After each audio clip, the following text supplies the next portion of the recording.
زه سعدالله یم او تاسو خوږو کتونکو ته به د کالي لینکس ټریننګ زده کوم او ښیم به درته.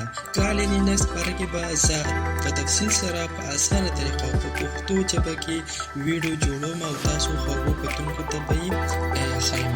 تاسو به سوچ کتونکو دې ویډیو کې به زه تاسو ته د کالي لینکس یو څو بیسیک سیټینګ ښیم او بیا به تاسو ته د ټرمینل کې کمانډ لاین باره کې یو څو خبرې کوم او یو څو کمانډ به درته ښیم.